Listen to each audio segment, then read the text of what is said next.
Thank you so much for coming to this small room. We didn't expect such a huge audience. So if you need some chair, please go to the next room, grab a chair for yourself. I know we have about 30 audience online joining via webinar. So it should be a very, very interesting session. Once again, hello everyone. My name is Akitoshi Miyashita. I'm a Dean of the English Track Program and Professor of International Relations. Today, we have Dr. Nancy Snow, a specialist on public diplomacy, media studies, and she had spent some time in Japan, wrote a book about Japanese. The book is called The Mystery of Japan's Information Power. But before that, she has written a book on propaganda, Inc., Selling America's Culture to the World, Information War, American Propaganda, Free Speech, and Opinion Control since 9/11. She is currently a visiting professor and advisor in the Schwarzman Scholars Program at China's Tsinghua University. So, and today she is going to talk about Japan's public diplomacy and strategic communications.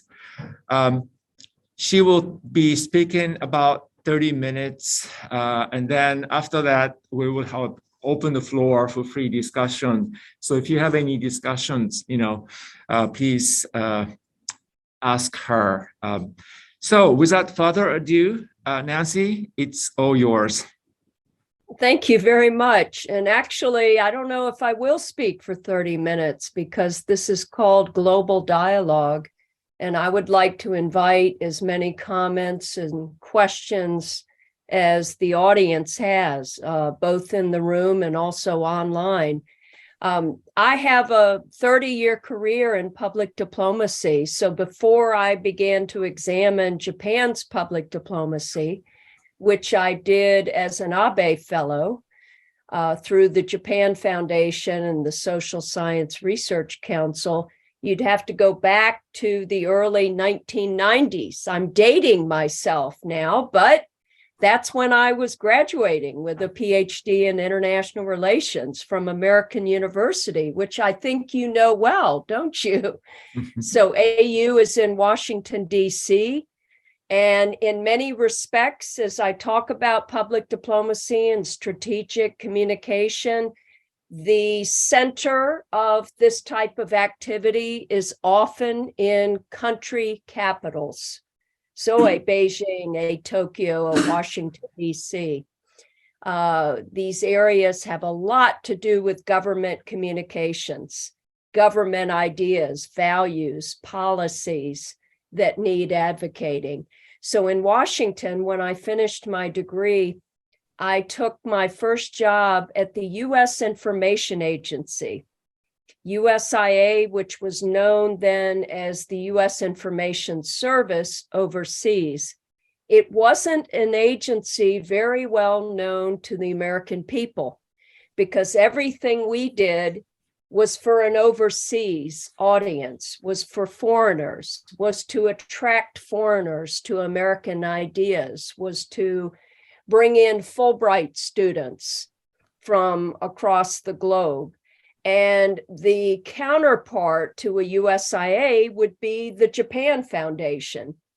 I happen to have been at the Japan Foundation yesterday conducting an interview with one of their senior executives. It is the 50th anniversary of the Japan Foundation. But if you're Japanese, you may not have heard of the Japan Foundation because, again, most of the work of the Japan Foundation is for an overseas audience, for people who want to learn Japanese, for exchange artists, for intellectuals. As I mentioned, the Abe Fellowship Program was actually coordinated by the Japan Foundation. So it's an interesting sort of puzzle and conundrum because it's in the realm, PD and Stratcom, I'll use these shortcuts with you, are in the realm of foreign policy. But foreign policy to begin with is often of less interest to people every day than domestic policies, than economic issues, what we often call pocketbook issues. So you've already got a smaller audience paying attention to these areas. But then when you add to it agencies that are really directing their content and their programs overseas, then they're going to be sort of open secrets. You're not going to really hear much about these agencies. So I began to work in public diplomacy, and I have written a lot of books about public diplomacy and propaganda, which we can get into. It's always of interest to students and faculty that I'm a propaganda scholar, that I'm very open about it, because again, it will come as no surprise that every country engages in propaganda. It's a misnomer, it's a myth to assume that it's just an authoritarian state. That's an obvious form of propaganda, but there is democratic propaganda.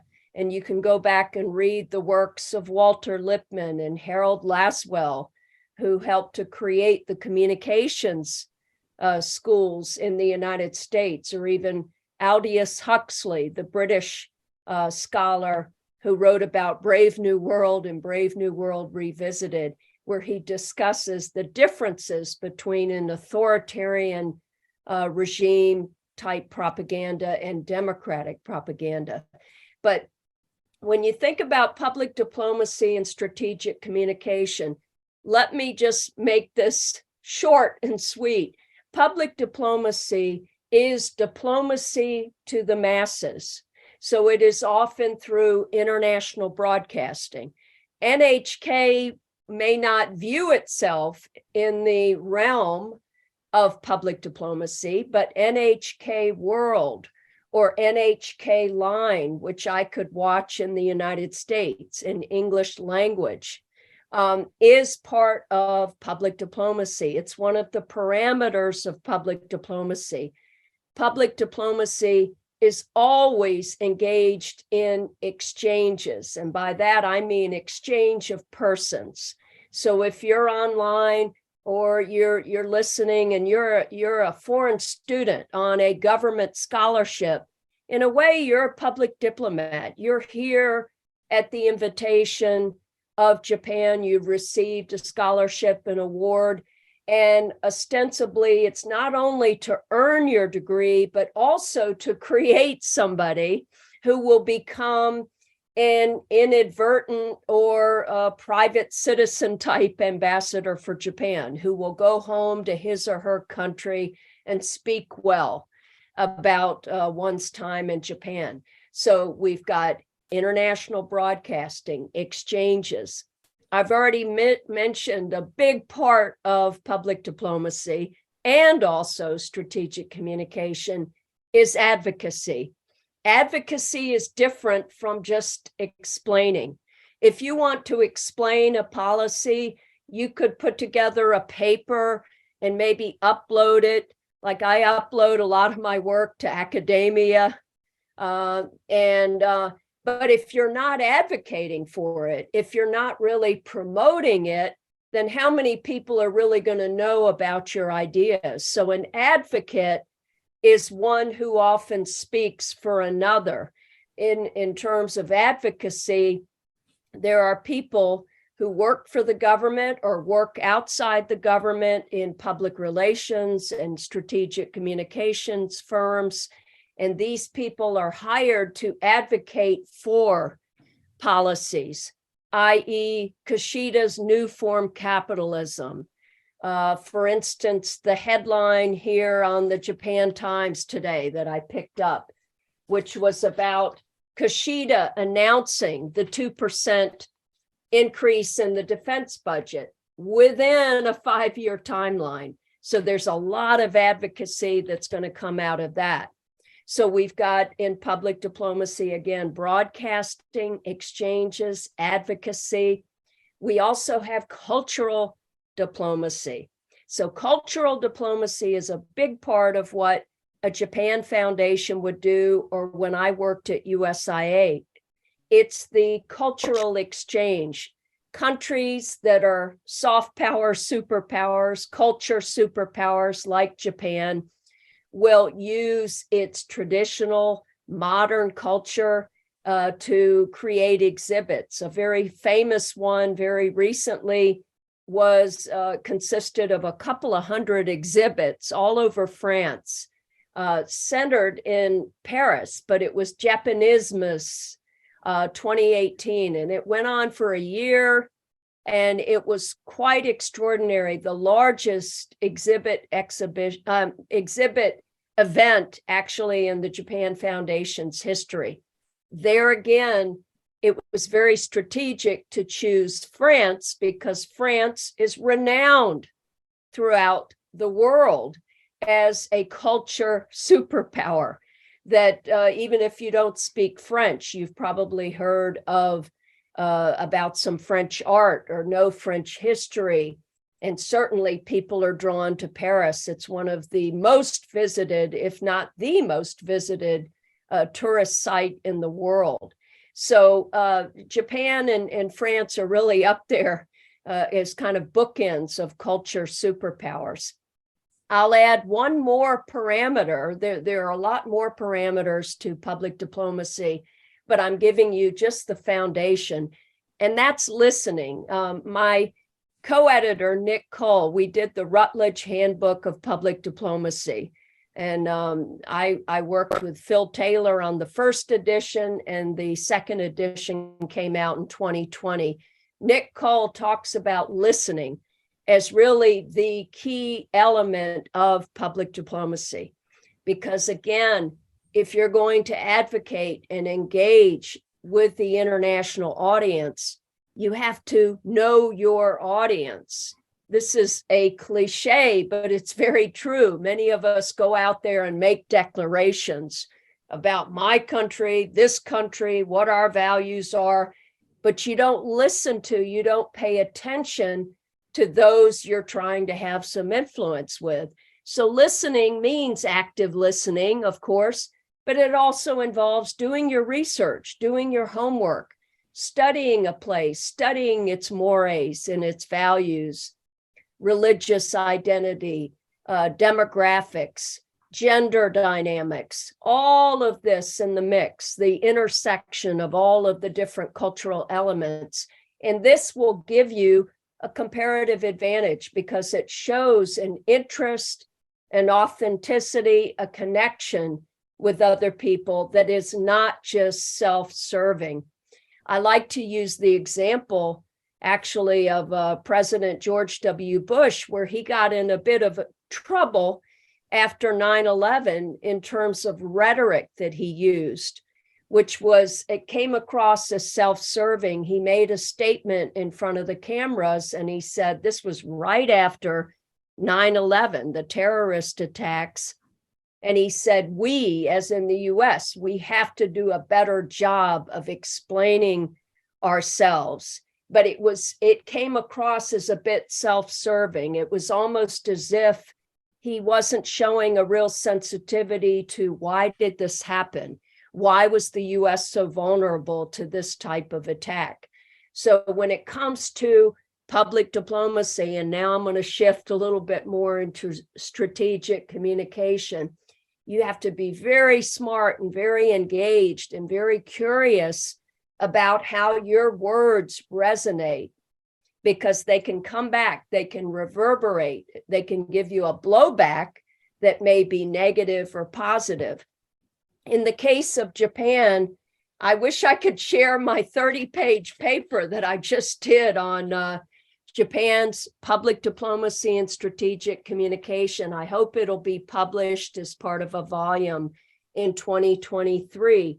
But the title of the paper may be a bit of a giveaway, and it's called a reliable friend and strategic partner in the Indo-Pacific region, Japan's strategic communications and public diplomacy. And who is Japan a partner to in this context? Obviously, the United States. So this is where Japan is now getting a lot of attention beyond just domestic policies. We all know the economy is not going quite as well now. The Japanese yen has weakened. It makes it tougher for outbound Japanese, but it certainly makes Japan ever more attractive now that we've had the full opening as of last month to tourists returning. And so there's going to be renewed attention to Japan that's even beyond Tokyo 2020. You can go on academia and look at some of my writings about strategic communication related to the handling of Tokyo 2020, in addition to the COVID-19 communications, because that also involved strategic communications. What's the difference between public diplomacy and strategic communications? I would say public diplomacy, it's had about maybe a 50 to 60 year history. Strategic communications in a modern context is more of a 21st century concept. And it really grew out of, it originated and it's now proliferated around the world, but the usage of it, just like with public diplomacy, originated in the United States. And it was within the context of integrating public affairs with public diplomacy, with military information, psyops, and info ops. It was a way of getting all of the leading thinkers from the military, from the State Department, in this case in Japan, the Ministry of Defense, the Ministry of Foreign Affairs, perhaps having somebody from the Japan Foundation around the table, talking about communication, analyzing communication in a strategic context. And StratCom is almost exclusively international. So it's similar to public diplomacy in that sense. NATO, if you go online after the forum today, you can look at NATO's definition of strategic communication. I work with the NATO Center on Excellence in Strategic Communications, which is in Riga, Latvia, and I'm part of the editorial board for the defense journal that they put out that is available completely openly online. It's peer reviewed, but because it's NATO, there's no charge for that journal. And NATO has been working in this arena because you have NATO members. You have so many different countries involved. So you combine the StratCom of many different countries.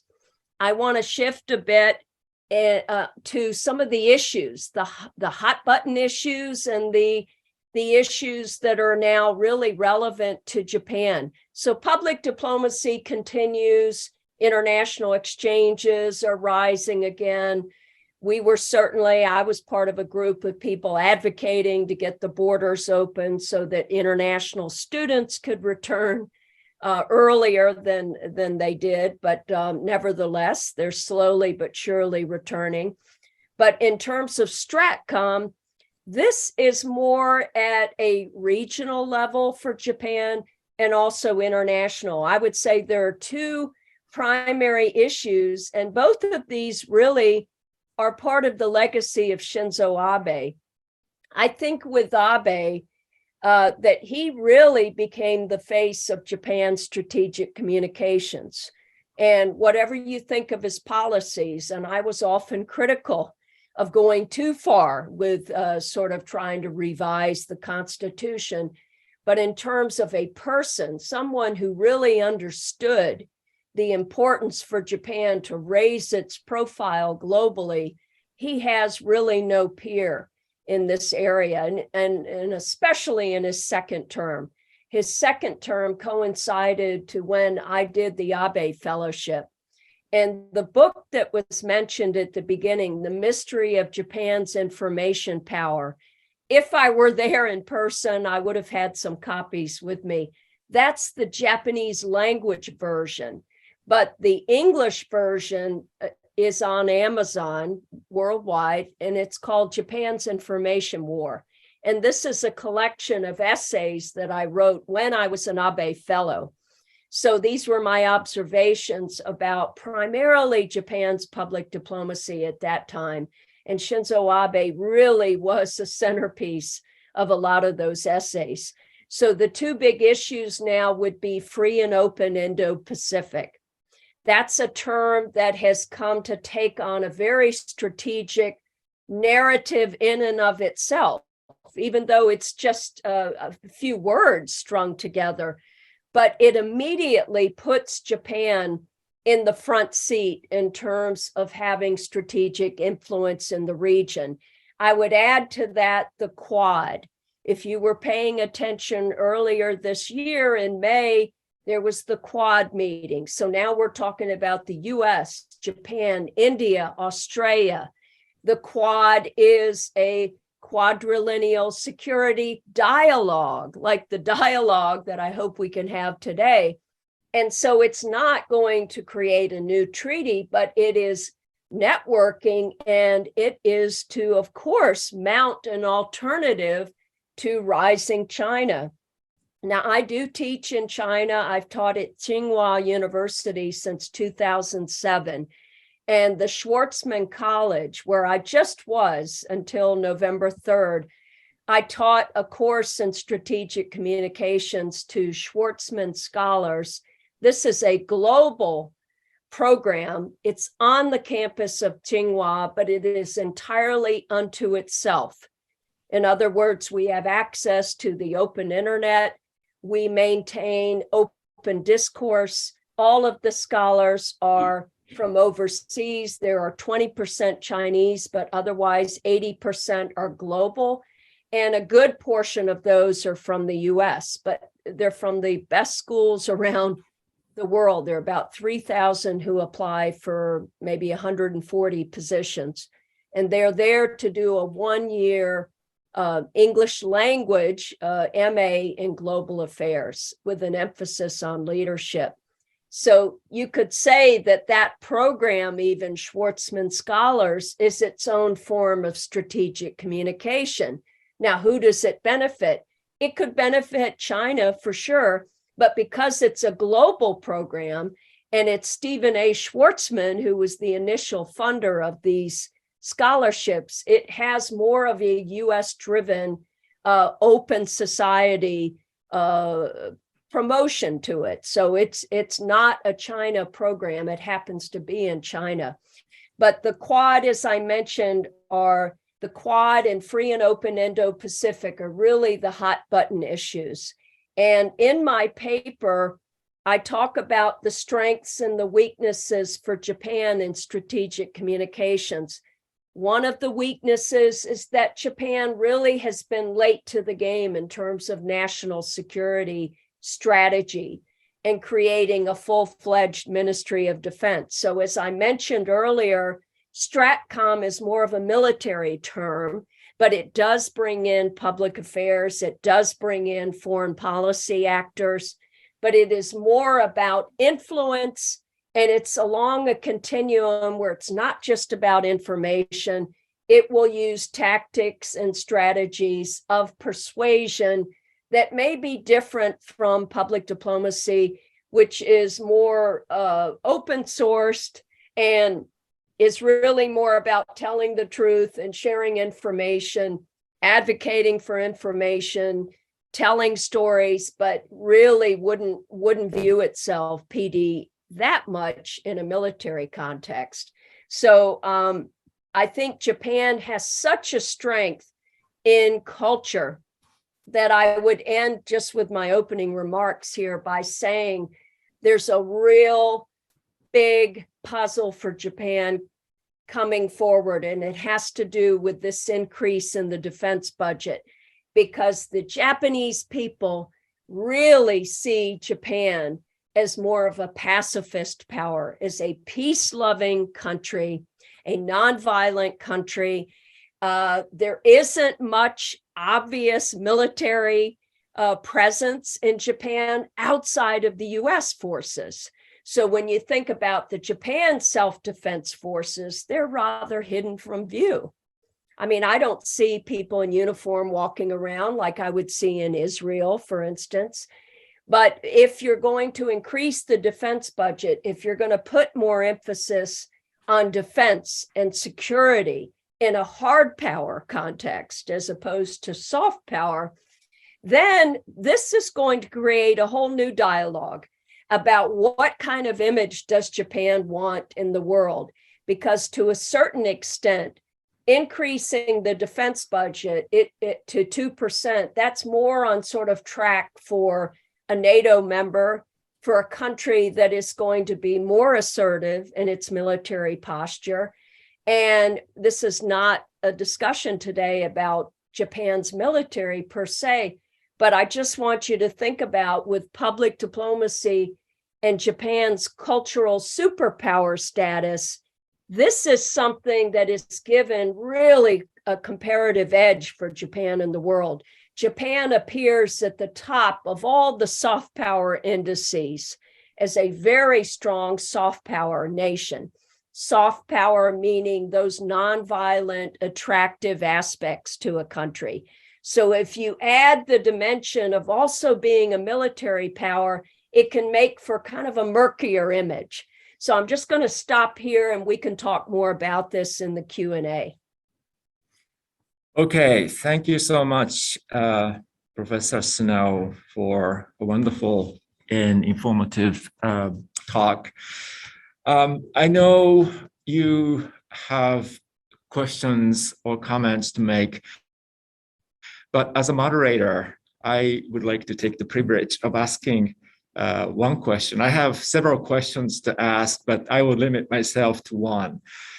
You mentioned about Japan's defense policy, the pacifism, and I would like to ask you about this concept of pacifism in Japan.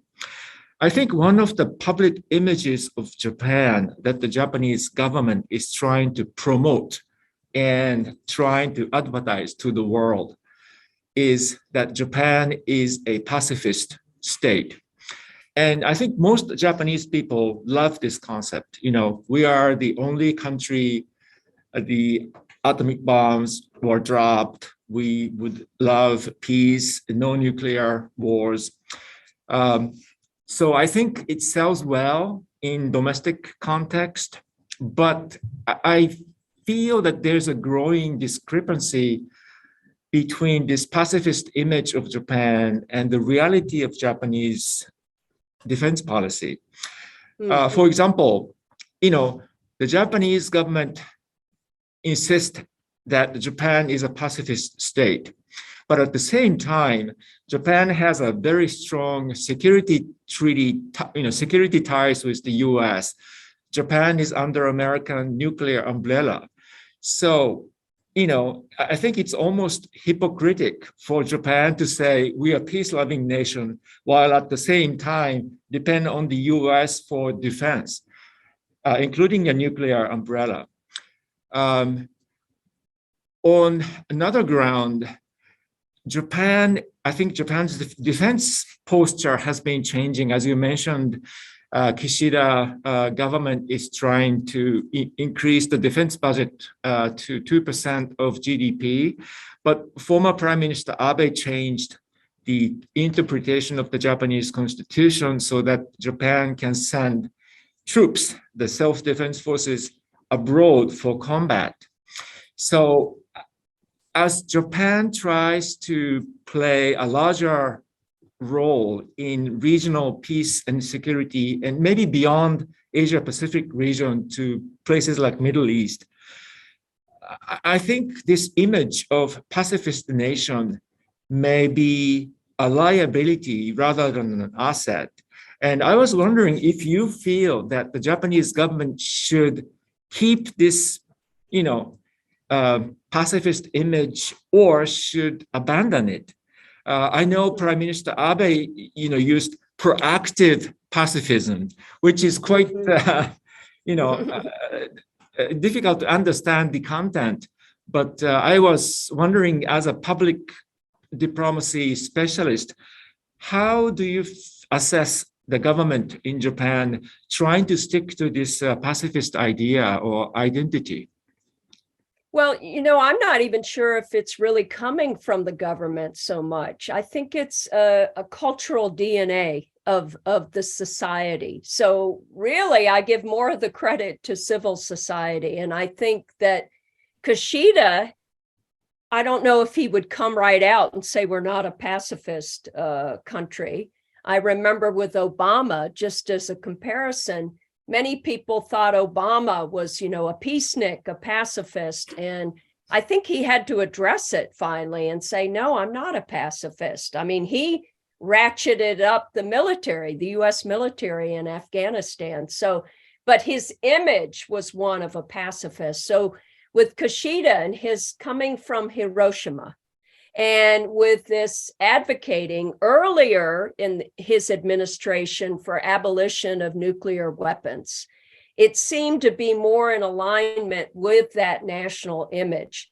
But I think the government would like to update this idea of a pacifist nation to one of what he would call realistic or realism, in foreign policy, or maybe pragmatic, that we prefer not to use force. We are a peace-loving people, but if attacked, we will defend ourselves, and we will also defend our allies because we're working now more in coalition.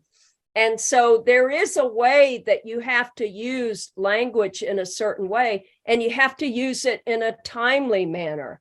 So in terms of people's feelings about pacifism, what if North Korea just kept shooting missiles over Japan? It was a daily thing, and the alarms were going off. I think Kishida could make an address to the nation and say, enough is enough. We can't be seen as weak. And sometimes pacifism is seen as weak.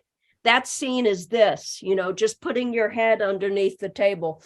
I think, again, all I was suggesting is that Japan's national image of peace-loving, of a country that had suffered, the only one from the atomic bombs, that was very powerful. And that's what, of course, brought Obama to Hiroshima back in 2016 for his very famous speech there. But I think this is a new era now, 2022 going into 2023. And I would argue that the tipping point for Japan is very far away from Japan, and it's probably Russia's invasion of Ukraine.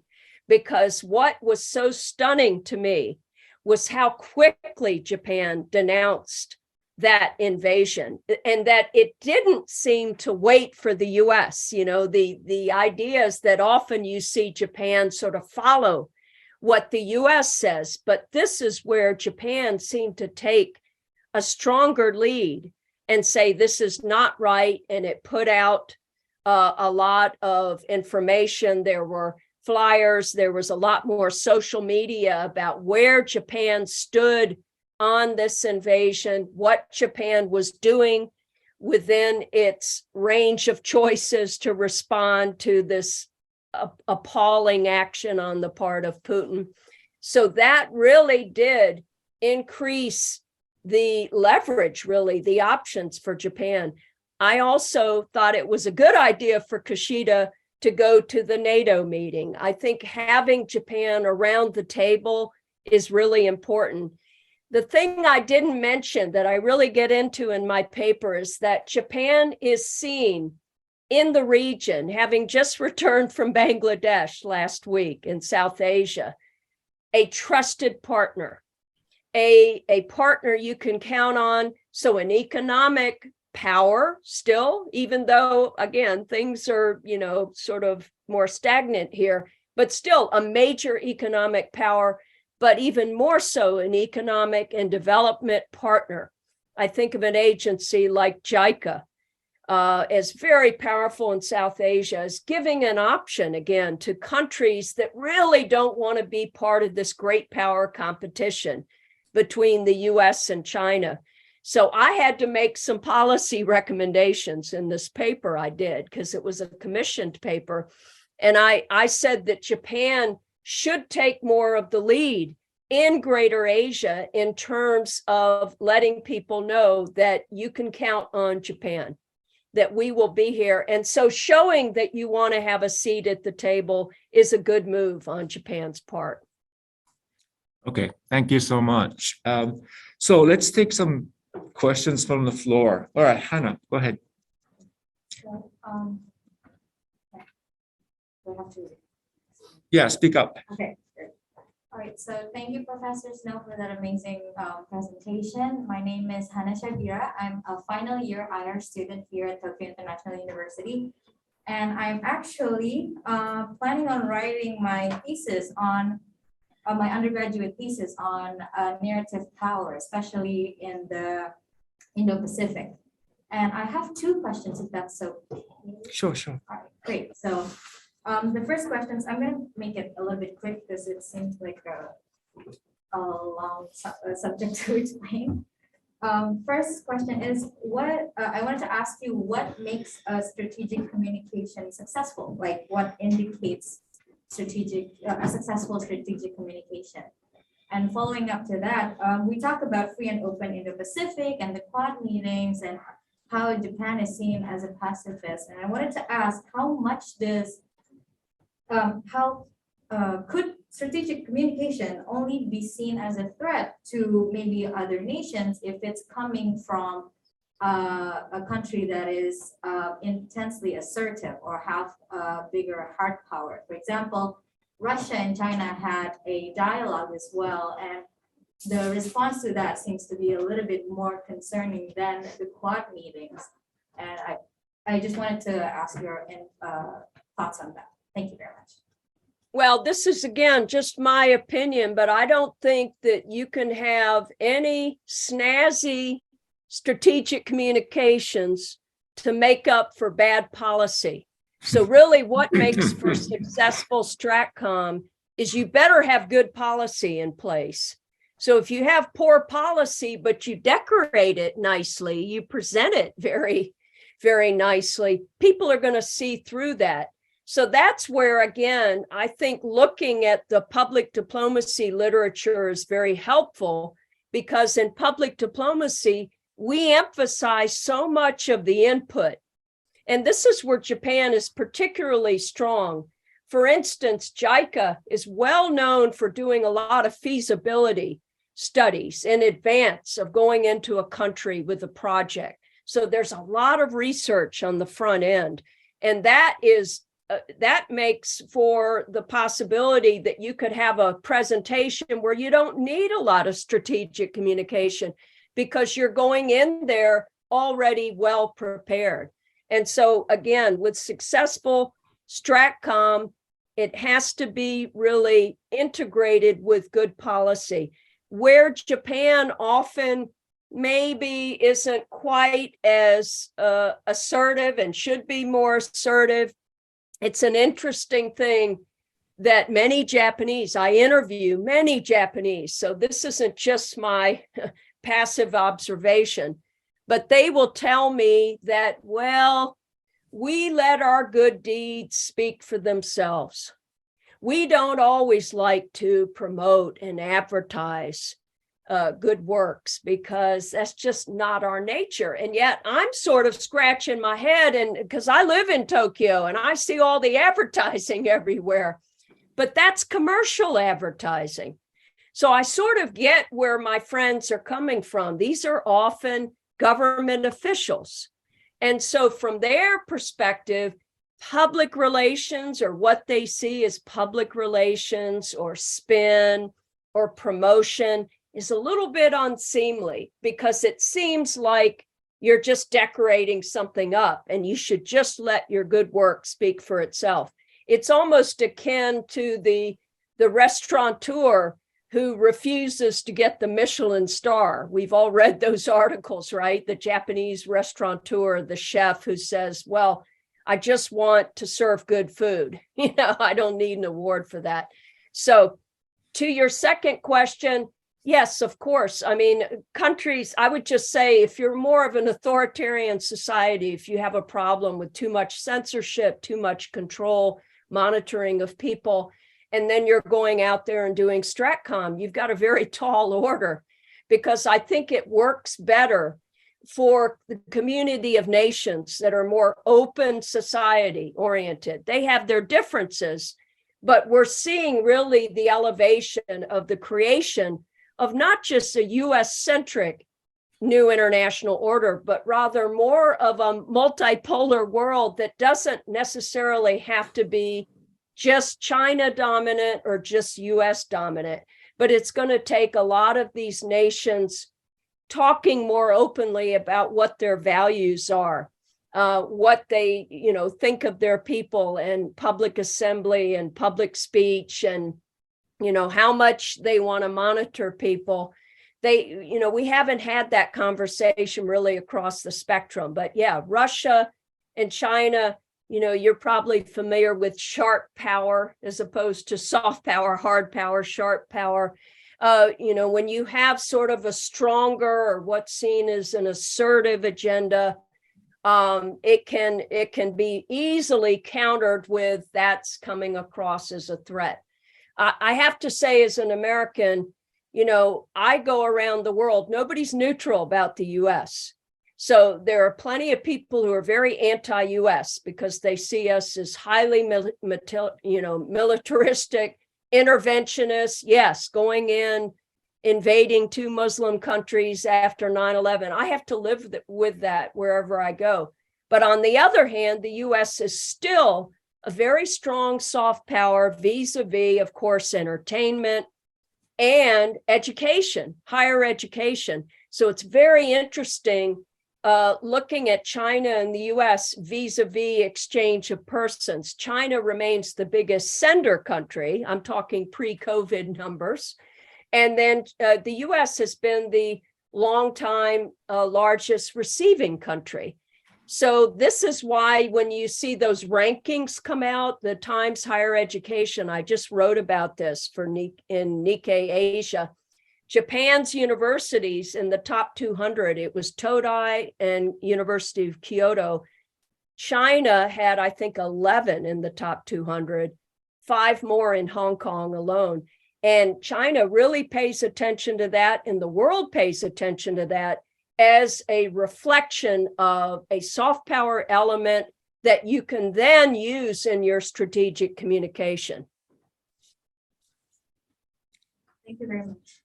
Okay. You're welcome. Good luck with your paper. I mean, it sounds great. Yes, thank you. Okay, go ahead.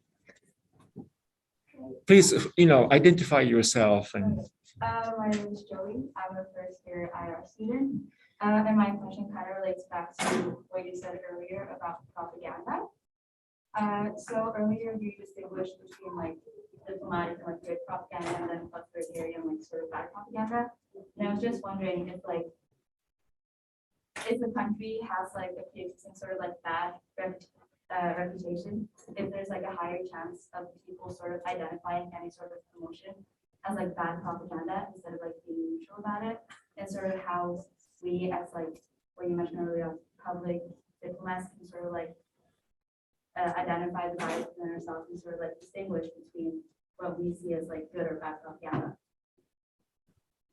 Yeah, it was a little hard to hear the full question, but I believe it was about propaganda, defining it. I couldn't hear too well. Could you speak up a little bit? It's kind of like if we as people can sort of how we can recognize. Wait, what's my question? Okay. Sort of like Let's just say, how do you recognize propaganda? I'm going to say something and you guys will go, whoa, wait a minute. We intellectuals, we professors, we students, we are the most susceptible to propaganda. And here's why. Read Jacques Ellul's book on propaganda.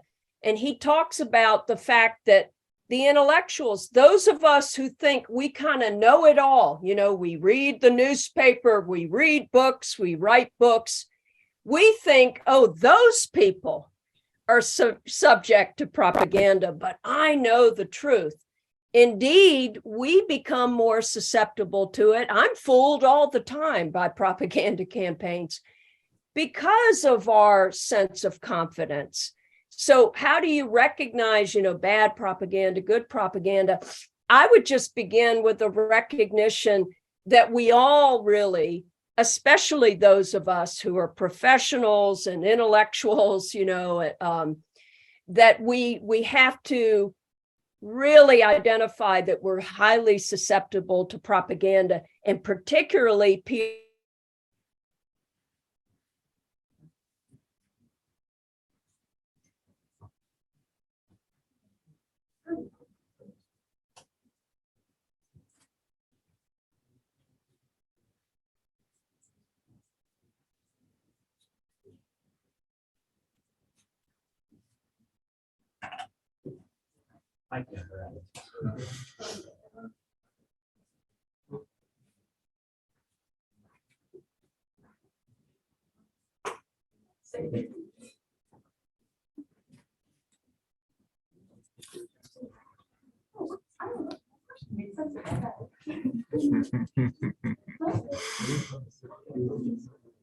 Listen, I wrote it down too, but then when I was talking, I was just saying words.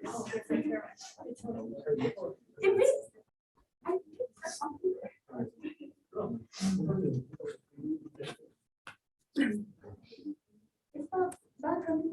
propaganda.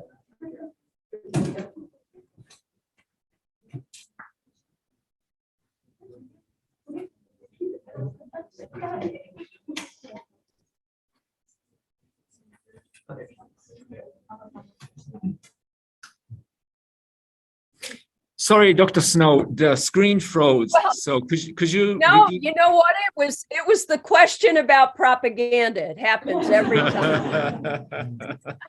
So yeah, if you can repeat your answer. No, I mean, I'll make it quick. We're all susceptible to propaganda. And in particular, we tend to be lazy thinkers. We use mental shortcuts all the time. We might say we do research, we conduct, you know, our good research, but we really fall for headlines. You've got to remember, we're living now, it didn't begin with the troll farms in Russia. I mean, it's easy to point fingers, but we have the technology now where we can create fake profiles pretty quickly. And people who look and talk just like us, the famous sort of Tom Cruise, you know, type avatar. So there are always these entities at work just to make mischief, but also to do a lot of harm through hacking and such, but also just the words that we use, the things that we share. Just take a minute, take a breather when you come across something and really be careful about, should I share this? Because there's just a lot of propaganda in circulation. And I wrote a piece 20 years ago. I actually shared it last week at the Bay of Bengal conversation. And the title of my essay was, "We need more propaganda, not less." And by that, I mean, we need more propaganda for peace. We need more propaganda for democracy. We need more propaganda for gender equality. So propaganda is not going to go away. So this idea of eradicating propaganda, I think, is quite futile. Great. All right. Go ahead. Thank you a lot, Dr. Snow, for your talk. My name is Wu Kai, and I am a first-year international relations student. And I have a question. So you mentioned earlier, one of the hot button issue is the Quad, so the 4 countries. However, I have seen that one country, so one major power in the Indo-Pacific region is conspicuously missing, so South Korea. So you said that Japan should now look to basically change its image on the world to become a more sort of proactive power and more assertive on the international stage. However, due to basically the past history between the two countries, do you feel like that this is basically there is a choice to be made in containing basically China, and that is either Japan or South Korea? That if Japan become more assertive, then South Korea might become more hostile and more basically cautious of Japan going forward in the future instead of uniting against China. Well, you gotta ask yourself again in IR, it's all about the alliances. Some alliances we form are conditional or issue driven. So in the case of South Korea and Japan, I think they have a common currency when it comes to working to alleviate some of the domination of China in the region. They also have a common currency of security concerns. And it's already been coming out of this new administration in South Korea that there is a willingness to have more dialogue, to meet more regularly between Japan and Korea on these mutual security issues, even on economic security. They could widen it. But yeah, the historical differences, the tensions there, they don't go away, but that happens in any relationship. It's no perfect relationship. And I think this is a best opportunity now because South Korea is another sort of cultural, sort of almost superpower. But I mean, we're hearing more about South Korea in international education and also in entertainment and K-pop and so on. I've done a lot of work there in public diplomacy. Why not have a discussion in terms of East Asia, having more dialogue here related to these areas of mutual concern? I'm just a big advocate for dialogue. It doesn't mean you have a resolution every time, but you keep the door open and you build trust step by step. Sometimes it's one step forward, two steps back. But I think the old era of sort of a punch and a counter punch, the way it gets played out in the press, we have to put that behind us. And those issues that you can't resolve, you put them aside, not on the back burner, but aside, and you say, okay, these are the issues at hand. We know we're living in very chaotic times. There's a sense of urgency now that we all have to do better. And that includes those of you who are future diplomats, those of you who are IR majors. You're asking very good questions, making good comments, and you've got to stay engaged and you've got to talk back to your government as well. We're lucky, aren't we, that we can communicate with our government very openly. You've seen the protests of the last week, including at Tsinghua, where I teach, where students raised their voices, albeit briefly, but nevertheless, they did that. And it was a very, very powerful moment in their own history in China. So we have to take advantage of the fact that we live in a democratic society and have more dialogue back and forth. And I think having more outreach and exchange, even a lot more student exchanges between Korea and Japan would be a great thing. Thank you. Okay, go ahead. Hi, Professor Snow, can you hear me? Yes, I can. I'm gonna turn you up all the way here. I got it on full volume. Okay, my name is Hani. I'm first year international relations student. I'm from Indonesia. So earlier you mentioned that Japan and South Korea, they're both in the top of like soft power diplomacy. So countries like Japan and South Korea, they're very homogeneous. So my question is, I'm from Indonesia, we're very diverse. How can a country like us become like Japan and South Korea? Thank you so much. Do you really want to become like Japan and South Korea? So my question is like in terms of our diplomacy. Well, know your strengths, and that has to come from you. So, I mean, you could start an effort within Indonesia. It's really not about sort of emulating what others are doing, but really doing an audit of what your strengths are. And it sounds like your strengths are your diversity. We often say that in the US, that that's our strength. It can also be our weakness. So even there are times where your attributes are also a weakness at times. And you all are probably familiar with Joe Nye's sort of dimensions of soft power. I would look at Indonesia. What is your media like there? What's the popular culture? How is it the traditional and modern culture? How does that vary? Religious identities. It's more complex in a way, but there are ways you can do more niche type stratcom and public diplomacy. This is often what takes place. You make a connection with your diaspora, for instance. That's a real hot topic now in public diplomacy. In the literature, looking at the Indonesians living abroad, utilizing them, or Indonesian students on exchange like yourself, utilizing you as a person who is gaining experiential knowledge that you can then come back and share. Maybe you could do an internship at a stratcom or a PR firm in Indonesia and talk about your experience living in Japan. So you take your study abroad and you make it something that's marketable, that's strategic. So with Indonesia, I couldn't begin to tell you what Indonesia specifically should do, but I think the process has to begin at home, but utilizing those people who are really more on the move. There's always an element of the home country where you have your citizens who are much more mobile. They're the global citizens. And you try to tap into that spirit and energy and put it to a stratcom campaign. All right. Enough. Chris. Yeah. Okay. Hello, Professor. Speak up. Nancy. Yeah.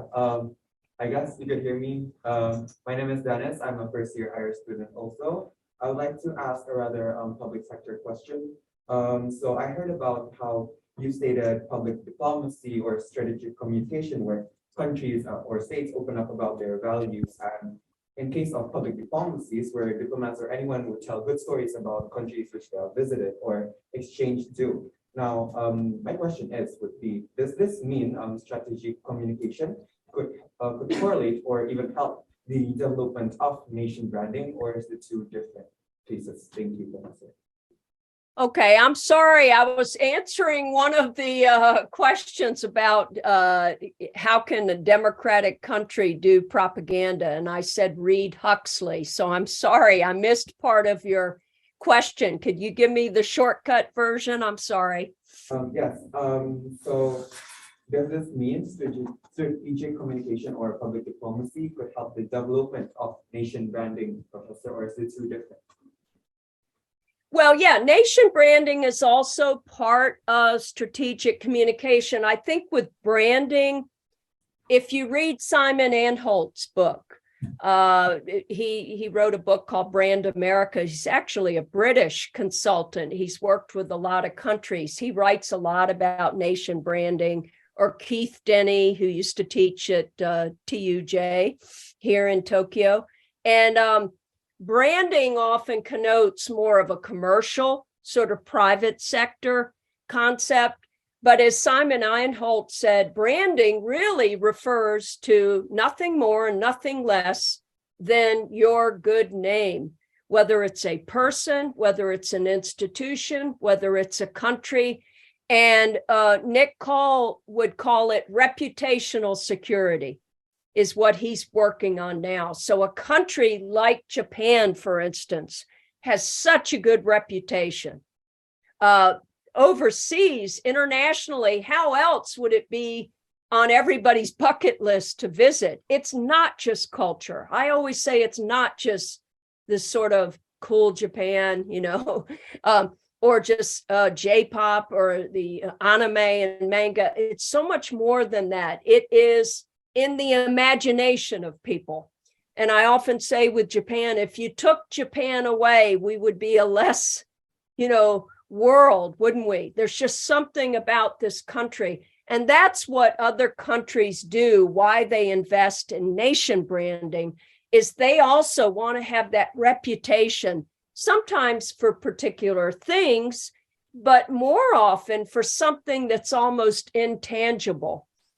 And, for Japan, it's being nice, it's cleaning up after yourself. All the stories that came out from the World Cup, with the fans cleaning up. I mean, it just seems like, okay, we've seen those stories over and over, but they're huge. They become really like memes about Japan. Even at the time of Abe's untimely death, there was a discussion, and I actually did a lot of media on this, comparing the society here, the lack of having a gun culture, and how can that be possible, But for a country that works so closely with the US, where we have an entirely different type of gun culture in the US, that's where you maintain and you increase your reputation. And reputational security, I think you're going to hear more now, even beyond nation branding. Okay. Hi, my name is Raphael. I'm a first-year IR student. My question probably isn't as complicated or related as the others, but it's kind of more pertaining to just my curiosity. Probably just pertaining to more my curiosity, but I was wondering, did your job at the USIA contribute to any of your ideas of foreign? Oh, yeah.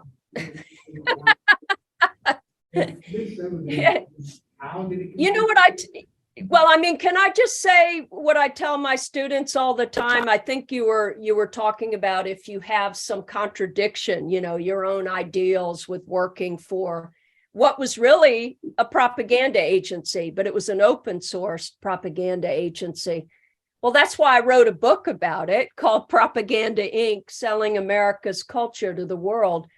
And that's come out in 3 editions. It's probably my best-selling book, and it's in different languages. But it was sort of my cathartic release of my time at USIA. I'm very grateful for that time. But naturally, in everything you do, you compromise. I don't know of any situation, we don't live out on an island where we never have to compromise. So you do, but if you get to a point where it becomes too much, you can always resign. You can become a whistleblower. You can go out and become a writer like I did, and a professor, because I wanted more freedom. I wanted to meet with students. I wanted to talk ideas. So I didn't really particularly like working within the bureaucracy, but I met a lot of really bright people who taught me a lot and gave me the sense of a different culture, which is the bureaucratic culture. And the bureaucratic culture is conservative by nature.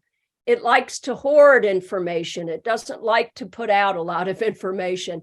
It likes to kind of keep the public at bay, because it really goes back to Walter Lippmann. And again, he's writing about democracy. He was a US presidential advisor, wrote the great book, Public Opinion. He's considered the founder of communications in the US. He referred to the masses as a bewildered herd. And his resolution was to create this sort of intelligent managerial class of people who could manage the bewildered herd. So it's interesting, even in the rise of public diplomacy, if you go back and look at the origins of that term, originally, the retired former ambassador, Ed Gullion, at Tufts University in Massachusetts, he wanted to call it propaganda. This was in the mid-60s, but he knew that a word like that, using, US propaganda agency or something like that, wouldn't go over well with the international audience. So he came up with this euphemism of public diplomacy. And so that has a much nicer ring to it than propaganda. Propaganda is always going to sound heavy-handed, but somebody on the chat asked me about democratic propaganda. Read Huxley, where he compares authoritarian propaganda to propaganda in a democracy, and Jacques Ellul does the same thing. In his book, Propaganda from the 1960s, he refers to 3 propaganda blocks at that time. I wonder what they could be. The US, the USSR, and the People's Republic of China.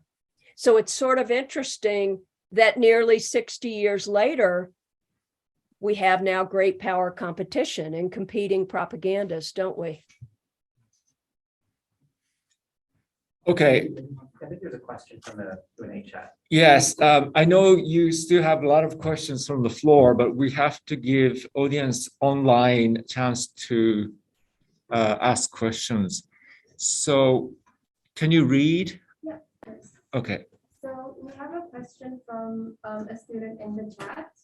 So they say you mentioned the role of information and dialogue being integral to building relations between countries. Given your experiences with working in China and Japan, how do those countries handle mis- and disinformation campaigns? And do they have intelligence handling divisions? I mean, this is not my area of mis and disinformation, but how did they go about handling it? Quite differently.